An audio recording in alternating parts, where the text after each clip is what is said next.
I'm going to expose one of the biggest credit repair secrets that nobody is talking about. On today's video, I'm going to cover some of the biggest topics that a lot of people are confused with credit repair. There are going to be 3 very important parts to this video that you do not want to miss. Part number 1, how long can it stay on my credit report? And can talking to a debt collector add more age and reset the debt clock? Part number 2, can I be sued by a creditor or a debt collector? Part number 3, how can I stop a lawsuit, or how can I respond to a lawsuit and potentially push it out of the courtroom from being sued? We got a lot of ground to cover, so let's get right into this video. This is not legal advice or financial advice, and I am not an attorney. So part number 1, how long can it stay on your credit report? Now, a negative collection or charge off can stay in your credit report for up to 7 years from the moment you miss your first payment, 30 days from that date. It can stay on there, it can report, they can collect on it, but after the 7 years, it should naturally just fall off because it is officially past the statute of limitations for the federal limit. Now, you've probably seen people all over social media saying, no, never talk to a debt collector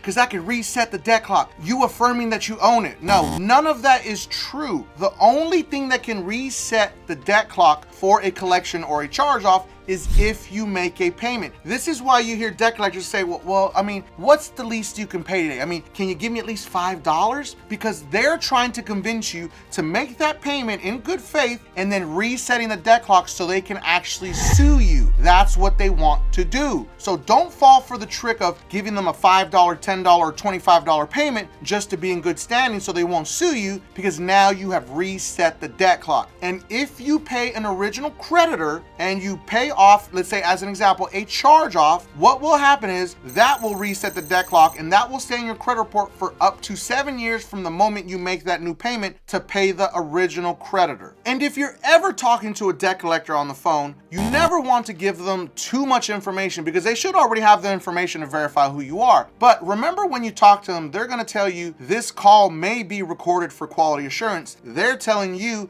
that you can record the call also, even if you're in a state that says you have to give 2-party consent. As an example, in North Carolina, I can record any call I want to and I don't have to ask anybody permission for it.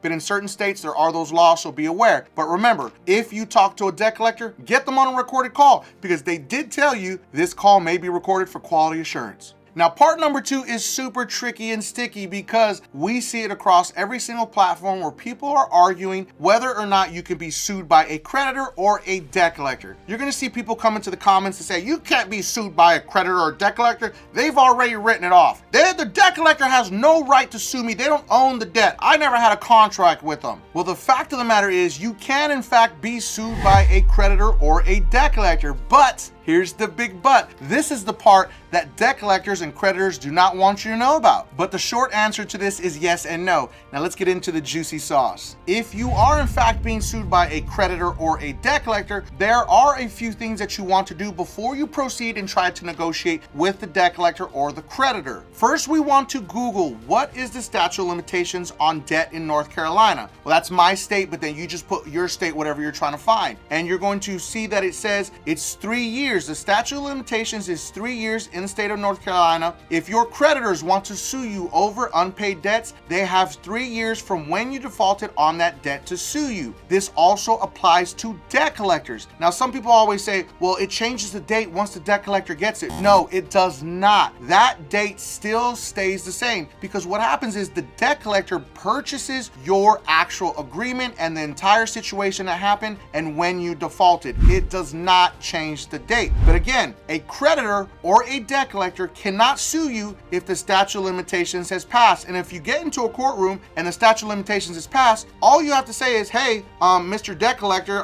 Your Honor, the statute of limitations in North Carolina is 3 years. We are currently sitting at 5 years. Why are we even talking about this right now? This is a waste of time for the court. And I would be shocked if a judge actually takes the side of an actual debt collector, because if you have proof that the statute of limitations has expired, guess what? It's law. law. That's the reason why it's there. Now, the second step that you want to do if you're being sued by a debt collector or a creditor, you want to Google Credit Card Agreement Database, CFPB. Now, the Consumer Finance Protection Bureau, CFPB, has a credit card database of all of the credit card agreements, and you can review them for 100% free. We're going to use Barclays as an example. Once you find Barclays on the little actual search bar, you're going to click on it, and then you're going to see all the different credit cards that Barclays is actually showing the agreement for. We want to see if your credit card agreement has what's called an arbitration clause. So what is an arbitration clause? So an arbitration is a type of clause that is put inside of your actual credit card agreement or possibly any type of loan agreement. The arbitration agreements require that persons who sign them resolve any debts by arbitration rather than in court or before a judge or a jury. So if your arbitration clause is inside of that credit card agreement, you cannot be sued by the debt collector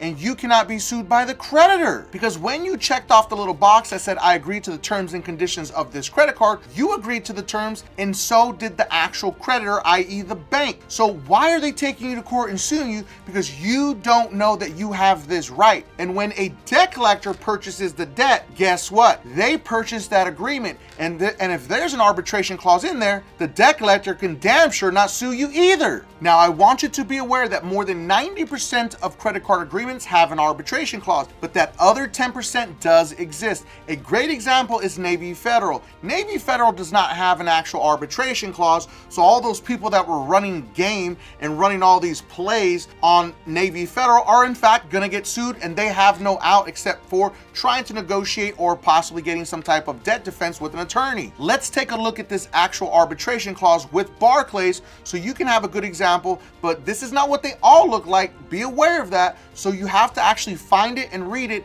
and go through all of the verbiage to know what to do moving forward. Now, if you just scroll down this actual Barclays agreement, you'll see at the very bottom of it, it says arbitration. There we have it. Bingo. This is what we want.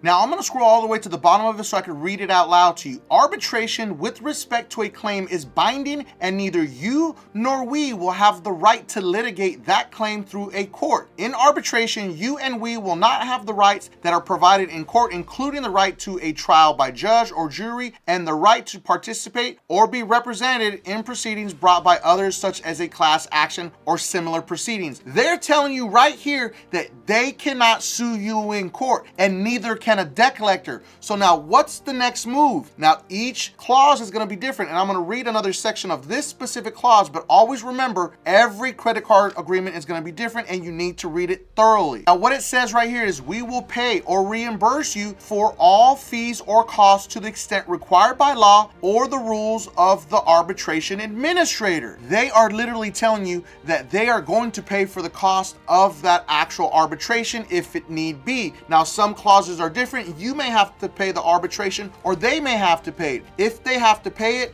a debt collector is not going to want to have to go to arbitration, and what they generally will do is they will send it right back to the original creditor and close that case, and it has to be removed from your credit report. These big debt collectors do not expect you to know this. They're just going to sue you, take you to court, and drag you through the dirt and try to get that money from you. But if there is an arbitration clause, you can stop them in their tracks, either before they sue you or when they sue you. And I'm gonna tell you exactly what you can do if you are in the process of being sued, or you have to reply to a complaint/lawsuit from a debt collector. So if you are in fact being sued, you have a couple of options. You can find a debt defense attorney in your local area. Usually an attorney that does consumer law does offer debt defense. Now, they will usually charge you anywhere from $1,500 all the way up to $4,500. It really depends. It's a really big spread, so I can't give you an exact number. It is pricey to actually use debt defense, but it may be worth it in some cases depending on how much money is owed. There is a simpler,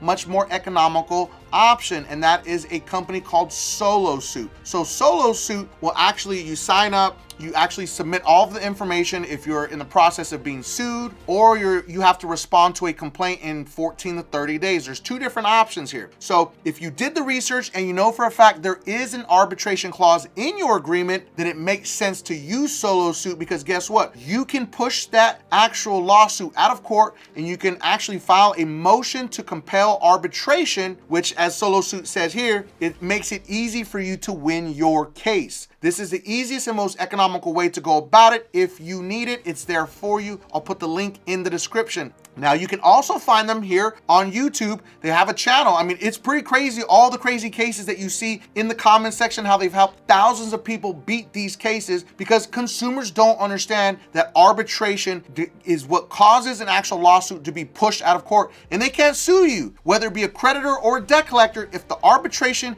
exists, guess what? You can't be sued. Sorry, I busted into part number 3 without even saying it's part number 3, because I was super excited, because this is a big deal. A lot of Americans don't understand that arbitration exists, and this is why it exists. And these creditors and debt collectors don't expect you to actually know what to do. Debt collectors, especially these big debt collectors like LVNV Funding, Portfolio Recoveries, I mean, just to name a few, and of course my favorite, Midland Credit. They do this to people all the time. They sue them, and then consumers get scared, and what they do is they wind up paying this debt collector, not knowing that, guess what? There was arbitration and you didn't have to pay that debt collector. You just kicked it right back to the original creditor, and then the debt collector has to take it off your credit report. And you're probably wondering, well, why would they have to take it off the credit report if it's under the debt collector's name and they are no longer collecting on it? Why is it reporting? Exactly. So they rescind the actual deal, they send it back to the original creditor, and then you can request the actual 3 credit reporting agencies to delete it from your credit reports, because this is not factual and true. They're actually not collecting on this alleged debt. I hope you enjoyed this video. We covered a lot about debt and all these credit repair secrets that people do not know. Now make sure that you watch the next video, because it is about how to delete charge-offs from your credit report. And if you felt that I brought you some value in this video, make sure that you don't forget and subscribe to increase your credit score.